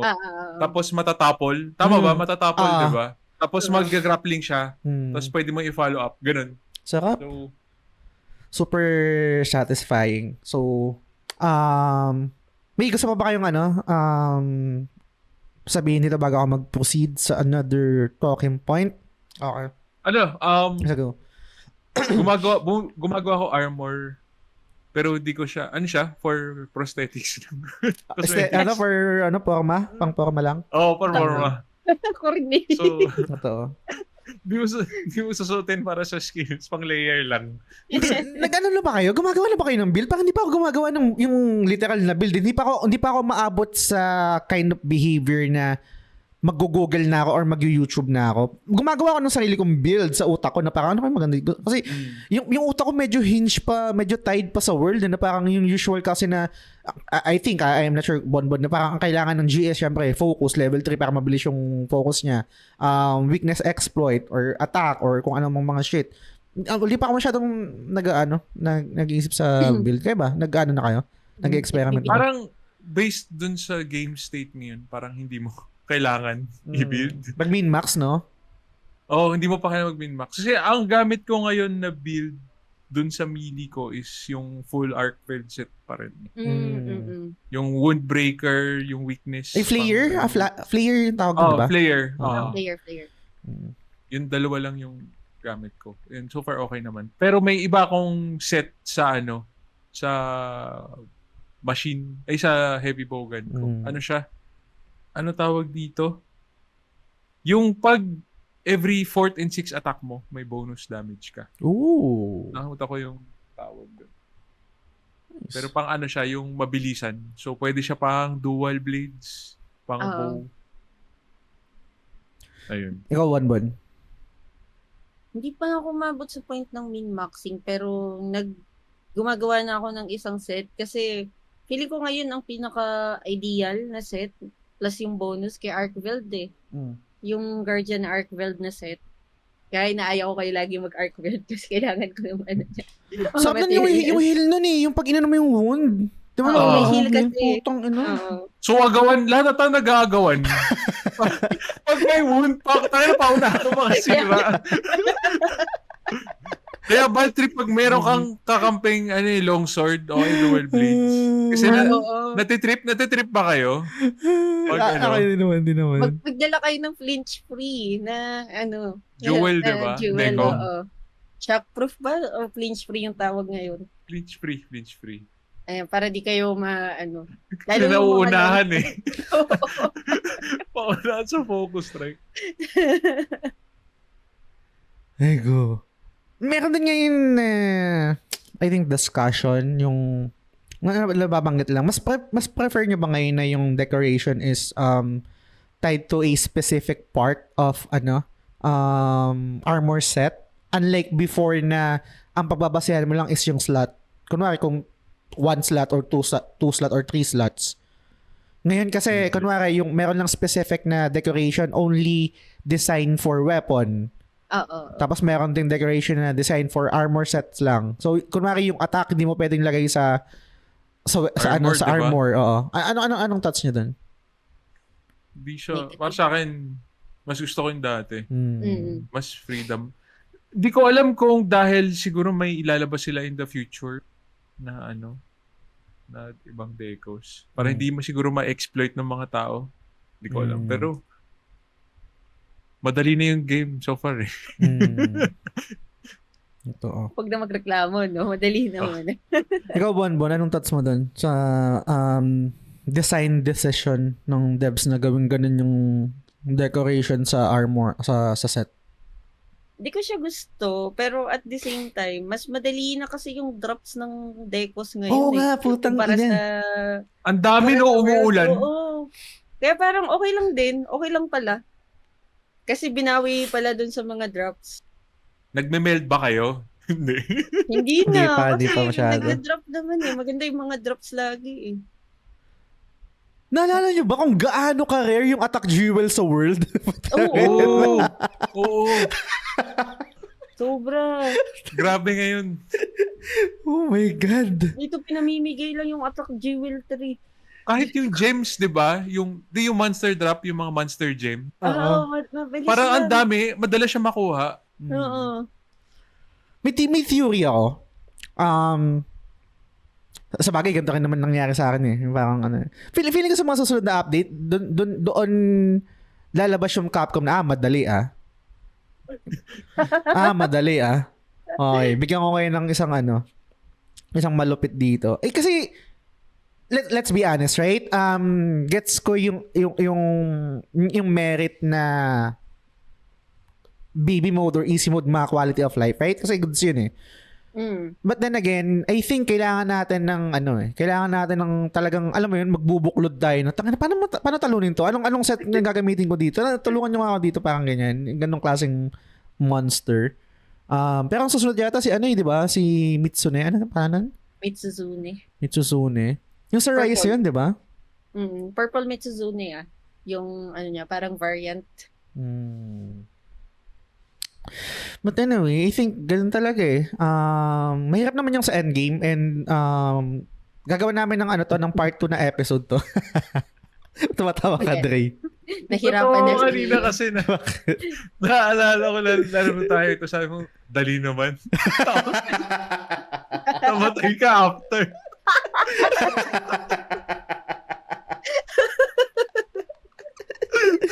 First honor pa, putang ina. First honor, first time namatay. Dalawa kami ni Norbin. Ang ina. Ay, nako. Dali pala, ha? But anyway, ano pa ba dito? So, let's talk about Zoshia. Yun yung last monster dito sa bago mag-end credits right? Sa tawag dito sa world, sino ba sa world? Zora Magdaros? Zora Magdaros yung sa base game sa Iceborne Volcana. Ay, hindi, si Safi Jiva, saan yun? Sa high rank na ba yun? High rank yun si Safi Jiva, yung Siege. Hindi, yung isa pang Jiva. Zeno Jiva. High rank na rin ba yun? Hindi ba yun sa tutorial? High rank. High rank pong, okay. Kasi ang pinaka-end ng world, yung para kayong nagta-tower defense kay Zora Magdaros. Tapos biglang one-on-one kay Nargigante, dadating si Nargigante. Okay. Okay. So, ito yung question ko. Anong thoughts nyo sa dito sa up until Zoshia versus, kasi syempre, hindi natin maiwasan may comparison tayo sa world eh. Parang, satisfied ba kayo doon? And then bilang end credits? Ikaw mo na, Dre. Hindi ko na feel yung nung naalala ko yung una ko si Nergigante. Parang ang hirap na hirap talaga ako kasi may mga attacks na biglang tangina patay ka na. Diba? Yung magda-dive. Yung dive bomb pukin ng ina naman. Panic ka kagad eh. Dito wala akong kay sino yung Jindahad. Doon lang. Yung pag nag-ulti siya tapos kailangan mo yung yellow, 'di ba, para Meron kasi ako isang game. Hinatak nila lahat ng Nakawala yung audio mo, Andre, sorry. sorry. Okay na? Okay na. Yun, may nakalaro ako online. hinatak nila lahat ng ice pillars. Mm. So, pagdating ng ulti, wala na kaming mataguan. Wipe kami. Yung mga ganyang game mechanic yung nakakatawa. No? Naalala ko kay sino ba to? Si Behemoth ba yun? Naalala niyo yun? Dun sa... Oo. FF? Oo. Yung kukuha ka pa ng nung emote or kung di man pwede ka magtago siguro. Tago ka sa bato. Oo, tago ka sa bato. Yung meron yung tatalon, di ba? Yung jump. Tama ba? Naalala ko. Pwede mag-jump pero pwede rin magtago sa bato. But, yun, ikaw, Bonbon, anong thoughts mo kay Zogia? Matali lang siya. Charing. Totoo naman. Mas mahirap pa kasi, nasira pa mga Jindad eh. Oo, actually. Tsaka, in all honesty, mas nadalian ako dito kaysa sa Rise tsaka sa World. Nahirapan lang ako nung nag-high rank na talaga ako tapos may mga tempered na. Doon lang. Tempered Gore Magala, parang doon ako nahirapan. Pero yung mga base game, madali lang. Kung patient gamer ka naman, tapos marunong ka mag-timing ng attacks. Ayun. Saka, di ko alam kung flex to. Okay. Flex mo lang. Lahat ng sa story quest ko, ng mga hunt, ang pinakamatagal ko so far, 16 minutes. Pero ito yung sinolo ko si Jindahad before siya maging tempered. 16 ka lang doon? Tangina, pang 30 plus minutes. Oo, pinakamabilis ko nga 9 minutes eh. Ang tagal ko doon eh. Sabi ko nga sa GC natin, di ba, parang madali siya. Tapos nag-mention nga si Tito Tej na pag ganito, babawi daw yung Capcom sa DLC. So, parang baka yung difficulty spike pagkalabas ng DLC, sobrang taas. Anong DLC? Yung free or paid? Yung paid siguro. Parang Iceborne tsaka Sunbreak. Parang, okay. Ay, putang ina. Kasi yung Minalala hirap ko, eh. Lods. Oh. Ang unang update ng Monster Hunter World na mahirap din talaga, na super nainis din ako, si Pickle. Si Devil Joe? Devil Joe. Ay, gagi. Ang hirap nun. Nahirapan ako doon. Pero kasi dito si Mitsuzune, no? Hindi ko alam eh. Mali mo, mahirapan ka kay Mitsuzune. Madami pakulo yung moves nun eh. Okay. Ano natin?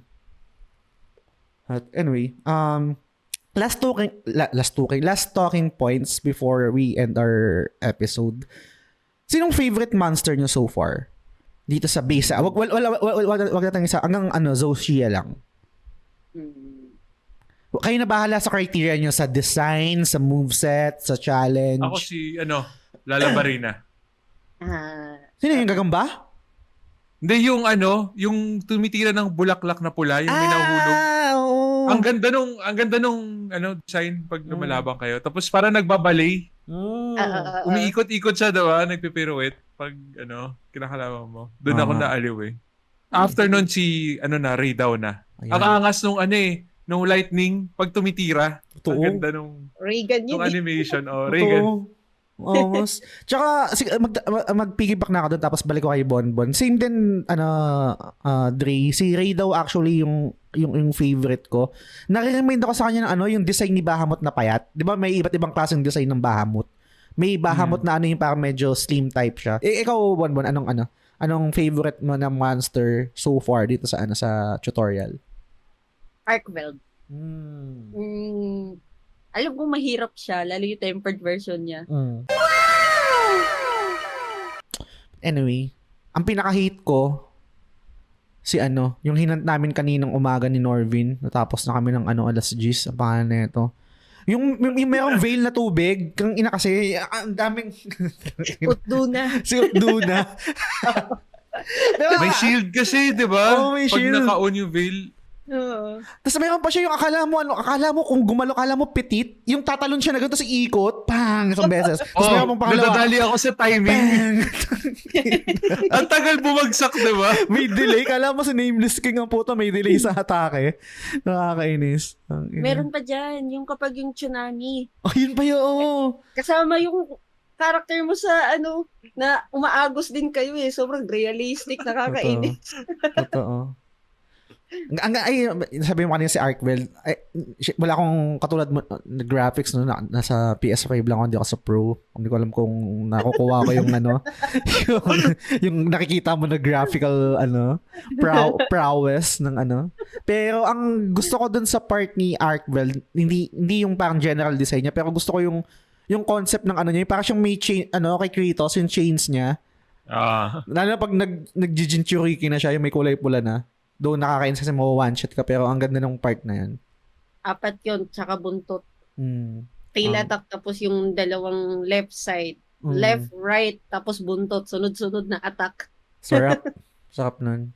But, anyway, ito, last talking point ko is, syempre alam na natin yung mga nasa higher rank, yung mga ma-encounter pa natin na monster sa high rank, no? Pero kung sa mga future updates, kasi alam naman natin na ganito ang by design, ganito talaga yung Monster Hunter, right? Mayroong mga parang live service, hindi pala parang live service game na rin siya to be considered Tapos maglalabas ng mga monsters, ganyan. And then siguro sa future, after 1 year, magkakaroon ng expansion katulad ng sa Iceborne, tsaka dun sa Rise na Sunbreak. Ano yung nilook forward nyo or parang dream nyo ng monster na mai-include dito sa Wilds? Ikaw muna, Dre. Hindi siya dream, pero parang nakulangan ako sa lineup monsters. Wala akong na-encounter na blast. Meron ba? Wala. Yung may blast na status effect. Parang wala nga. Kasi alala ko, meron. Nawawala yung audio mo, Dre. Nakalimutan ko. Okay. Sorry. Hello? Yan. Naalala ko sa Worlds, merong monster na ganun. Nagpa-blast. Tapos may inflict ka, tapos puputok ka na lang pag umabot. Tsaka yung weapon ni Zora Magdaros, di ba? Yun yung may blast. Oo. Basil G's, yung parang, nilipad. Okay. Ayun. Tumatay ng bomba. Puta, nakakainis yun. Ayun, so, yun lang, parang kulangan variations or type. Kasi parang sana nilagay nila lahat na. Ayun. Kasi alam ko yung Odogaron, yun yung nawawala yung audio mo, Dre. So hindi ko alam kung bakit. Nagka-cut-cut ng konti. Sa internet ko yata kasi kanina okay na ba or napuputol? Okay na. Okay naman na. Intermittent lang. Pero sige, go. Sorry. Okay lang. Ayun. Yung mga ibang monsters na nagbibigay ng ailments, poison, 'di ba? Bleed kay Odogaron, tapos may paralyze din kay Pero yung blast wala ako na-encounter. So parang sana sinama nila lahat nung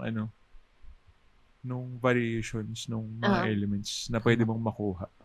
Tama. Ayun. Pero kung meron kang gusto mong ma-include na monster. Sa future update, meron ka man nilook forward na sana ma-include to?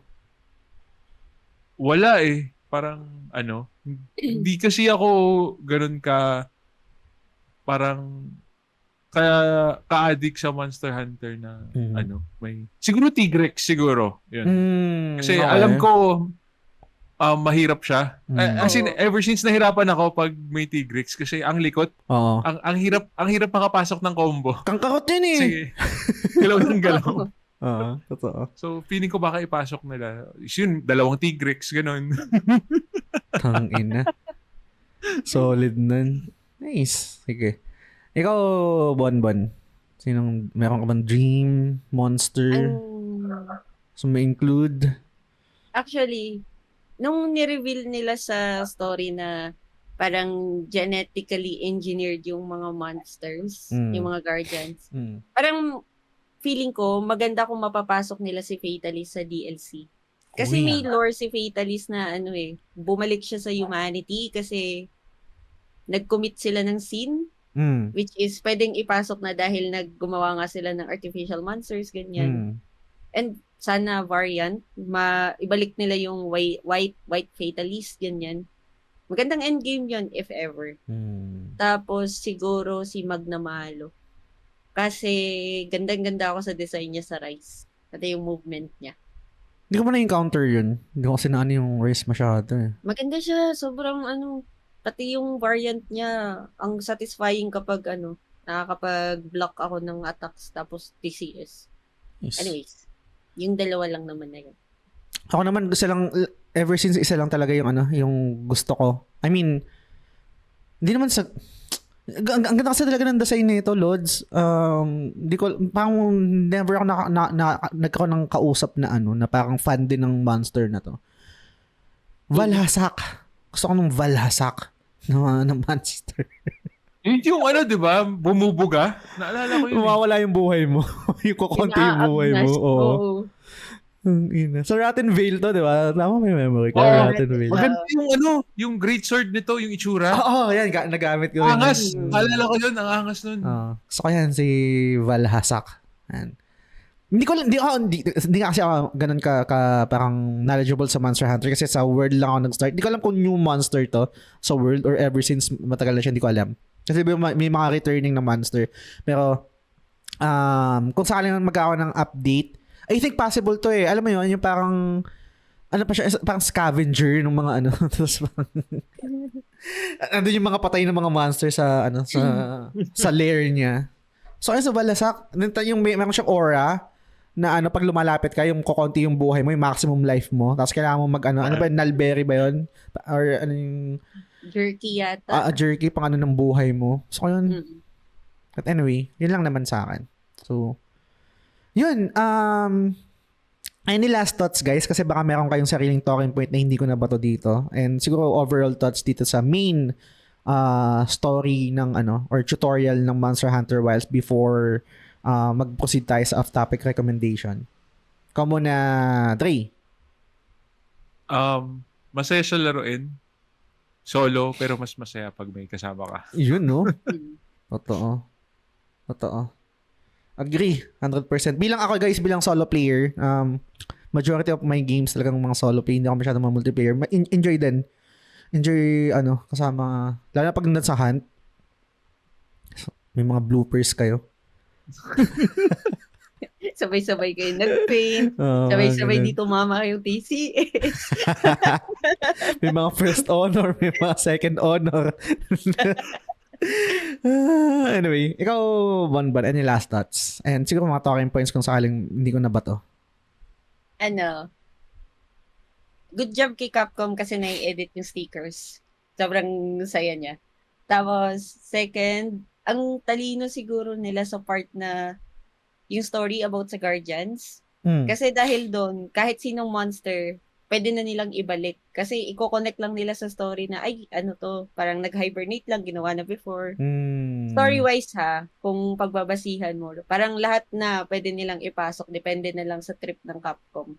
Oo nga. And tied pa rin siya sa story, which is very, very good of them. And, ayun, masaya siya laruin, masaya siya na solo, masaya rin siya ng may kasama. Sobrang... Tanong ko lang, sorry, paano na-edit yung stickers? Kasi naghahanap din ako eh. Kasi nagugulat ako dun sa mga stickers ng iba, medyo baboy. Hindi din ako tawa na tawa. Akala mo binibili yun, Bonbon? Sabi mo naghan tayo. Hindi, yung tinatanong mo, yung sticker ni Doki. Yung custom. Yung part yun ng DLC. Pero yung text kasi, nai-edit siya sa communication. Paano siya napapalitan? Sa communication, tapos punta ka dun sa stickers.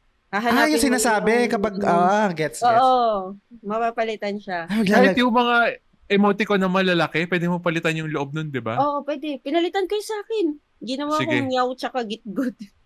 Maglalagay din ako. Kaya mo na mamamatay naman ako. sa communication lang yun, mga idol. Sige. Thank you. Nice. So sa akin naman ang last thoughts ko lang dito is syempre yung gameplay loop. I think super familiar na tayo doon. Siguro mas pwede tayo mag deep dive doon sa part 2 netong episode kapag mas na-explore na namin yung game. Pero siguro gusto ko lang i-commend yung Capcom rin. I think at least personally sa akin, and isang weapon pa lang naman kasi nagagamit ko. Hindi siya madalas nagiging discussion about games kasi I think masyado siyang technical. And alam mo guys yung parang yung angle na if it works, hindi siya mapapansin. Pero pag hindi siya nag-work, pag pangit, tsaka mo lang siya mapapansin sa bawat tambas, bawat tama sa monsters. Solid nung game feel talaga. So, yun. And siguro, lastly, shoutout na lang din sa mga nakakasama natin dun sa hunt. Ang nakasama ko pa lang, siyempre sila Norvin, siyempre kayong dalawa. Sino pa ba? Si Silves, si Doki, di ko alam kung to ka pa ni Silves yun. Lupit pre, support, Galing. Hunting Horn. Oo. Parang passion niya sa buhay na walang mamatay na ano. Walang nag-faint talaga. Oo. Pati yung health bar, lagi puno. Totoo. Shoutout Wait, sa kaya iyo. Shoutout sa Doki kung nakikinig ka man, kung listener ka ng TGS. Pero yun, super na-enjoy ko yung yung hunt na kasama ka. Then syempre sila MC yan kasama natin. Sila Tito Tisha na makasama natin. Sino ba nakasama natin? Si Kapsu. Hindi ko siya kilala. Kapsu ba 'yan? Paano nun? Capsule. Hindi kita kilala, Aksa sir. yun. Oh, sa Aksa yun. Shoutout sa iyo, sir. Sino pa ba nakasama natin? Baka may nakalimutan ako. Pero yun, sila Silves. Anyway, looking forward sa sa mga hunts pa na mangyayari sa mga susunod na araw. So, yun. Transition na tayo dito sa off-topic recommendation. Mabilis lang yung sa akin na ano ko na yung tawag dito. Nasabi ko na to before, na-suggest ko na to, pero hindi yata ako nakapag-recommend ng specific na product sa kanila. So, medyo na-addict ako sa Dali. Parang ito yung go-to ko ngayon. Siyempre pumunta pa rin ako sa 7-Eleven, pero meron ako mga pagbibili ako kung gusto ko nung something na specific na item na available sa Dali. Doon ako pupunta. So, i-recommend ko sa inyo yung Bili ba kayo mag-juice? Hindi.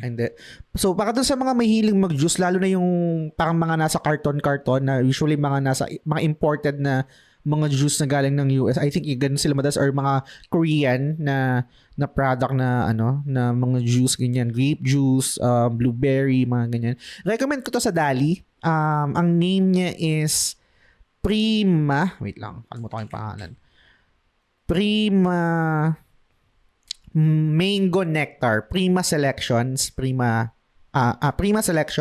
Mango Nectar. Dati siyang 75 pesos, 69 na lang ngayon. Napakamura. Ang ganda pa ng number. Oh, 69!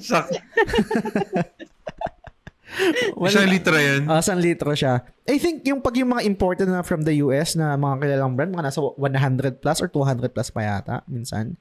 So, and ang nagustuhan ko kasi dito is hindi ko naman alam yung nito, no, yung laman nito sa loob. Pero hindi siya kasing tamis compared ng ibang mga mango juice na natikman ko. Mga ibang brand, mga Korean brand or US. So, feeling ko hindi ako magkaka-diabetes dito. Feeling ko lang. Sana hindi. Pero good shit. Gusto ko to. Mango Nectar. Kung mahilig kasi mga juice na ganito. Highly recommended. So, yun sa akin.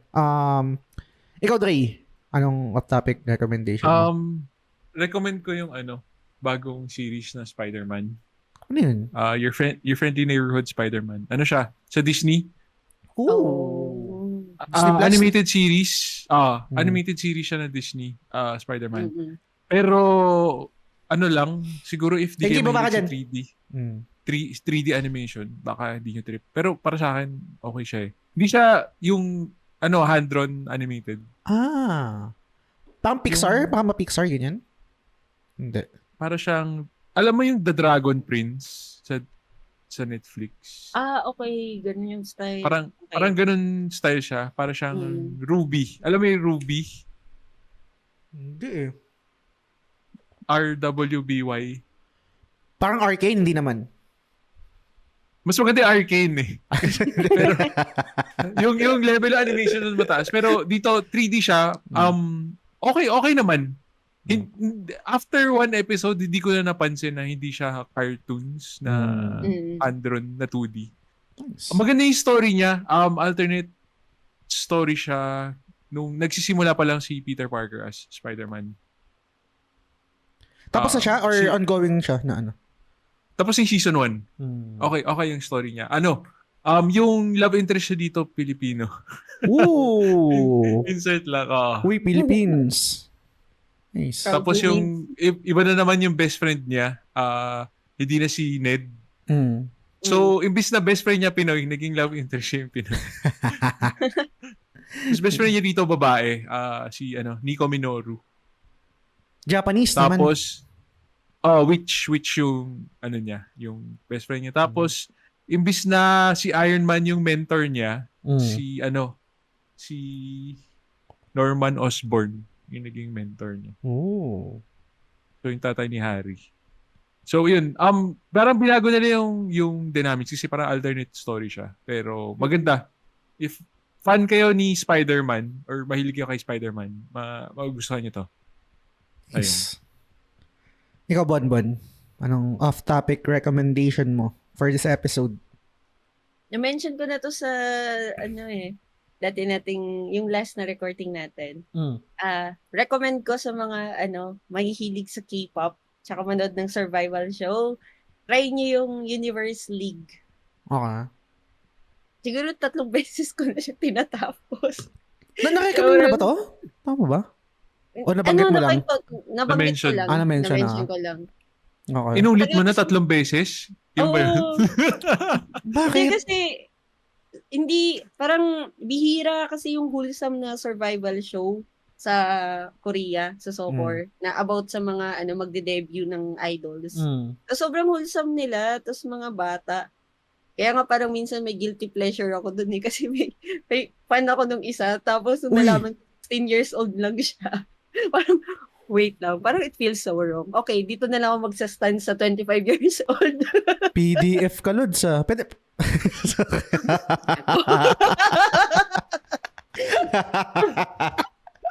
Pero yun yung range nila. Sorry, let me correct myself. PDF tendencies. Pwede ba yan? Hindi po... Hindi siya mukhang bata eh. Okay. Yung si Zenzen, Thai siya. Kasi parang global siya na K-pop show. Tapos, ang number 1 doon, si JL, which is Filipino. Ang galing niya kumanta. Hindi ako nagsasawa sa mga kanta at boses nila up until now. So, sa listeners natin, if you wanna try and then stan them. Saan siya napapanood? May platform ba? Or kanya-kanyang hanap na lang? Sa YouTube lang ako nanood eh. Kasi okay. SBS show siya. So, View meron kaso may bayad.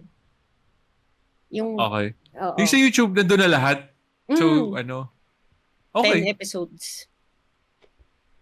Question last. Masaya. Na-enjoy ko siya. Question last. Ano? Promise talaga, kasi lako-lako na rin naman ako. Ang PDF ba, ang attraction nila nanggagaling sa age or dun sa itsura bilang mukhang bata? Feeling ko sa itsura. Sa itsura. Hindi sa edad? Oo. Nagulat din ako na nalaman ko yung nagustuhan kong si Zenzen. 16 years old lang, kaya pala wala siyang sariling Instagram tsaka Facebook, hinahandle pa ng mama niya kasi minor pa nga. Pero yun kasi yung age range ng mga parang contestants doon. 15 yung pinakabata, 25 yung pinakamatanda. Si Steven from Australia. Medyo close sila ni JL. O di ba alam ko na. Ganito na ako kalalim. Pero hindi pa parang mali yun kasi parang attracted sila doon sa itsura hindi dahil bata sila? Bata. Oh. Paano kung bata pero mukhang matanda? Di ba may ganong yung condition? So hindi yun maatake ng pedophile kasi mukhang matanda na to. Ang bet nila yung talagang mga mukhang bata. Baby face. Ikaw, Dre, anong take mo? Alala ko sa US may ganyan eh. Parang nanghuhuli sila. Parang may mga babae nagpapanggap tapos mukha silang teenager talaga. Tapos magmi-meet up sila sa motel. Tapos nandun na yung mga polis nakaabang. Tapos once nung sinunggaban niya yung babae, sinugod na siya eh, hinuli. So feeling ko tama si Bonbon dun sa itsura talaga. Hinahabol nila. Okay. Siguro combination. Siguro, kasi parang hindi ko na-research na, parang stock knowledge lang. Or, bakit alam ko to? Parang ganyan.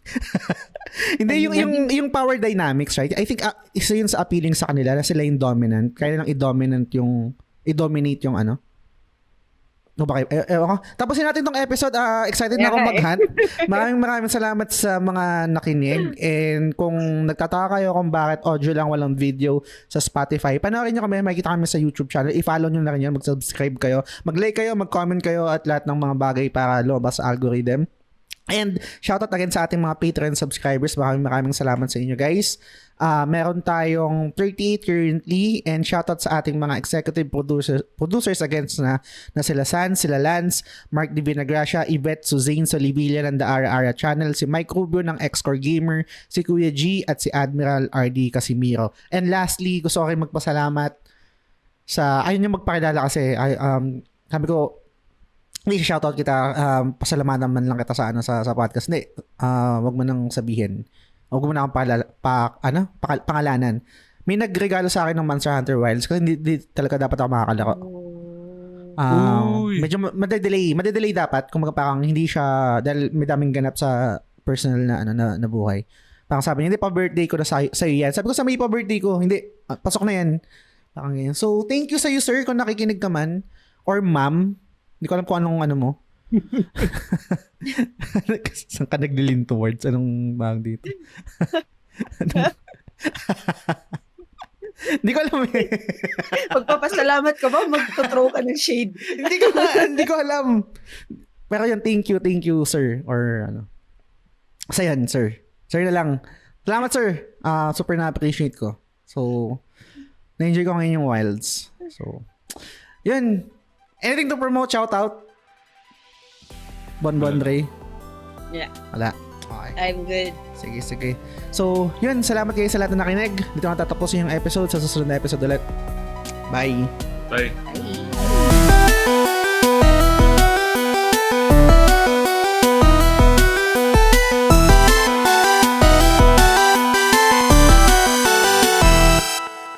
The Gamesulog Show is fan-supported at patreon.com/thegamesulog-show. The following names are current supporters and I'm eternally grateful for your kindness, support, and generosity. Sands, Lance, Mark D. Vinagracia, Yvette Solivilla ng The Ara Ara Channel, Kuya G, Mike Rubio ng Xcore Gamer, RD Casimiro, TJ Balyares ng Backlog na naman Budolcast, Big Chungus, Bernard James Cruz, Jacob Francisco, Franz Galapon, Arnel Pableo, MC De La Cruz ng GamePow, Mark Gerald Dizon, Benson Santa Ana, Kuya Benny, Dor Malyari, Silves, Mar Valencia, Bay Ian ng Master RCB, Macy Tang Balyares ng Casual Gamer vs. The World, Hey Kiko, Luigi Tumulak, Shalene Rivera, Edgy Weeb, Mark Paha, Ray Anthony Rivera, Ben, Dre, Leo Cavite, Tommy, Storm, Jan Velasquez, Ronette Macalino, Teacher Isa, Christine Manuel, Albert John Gonzalez, and Cornflake. Maraming salamat sa inyo guys.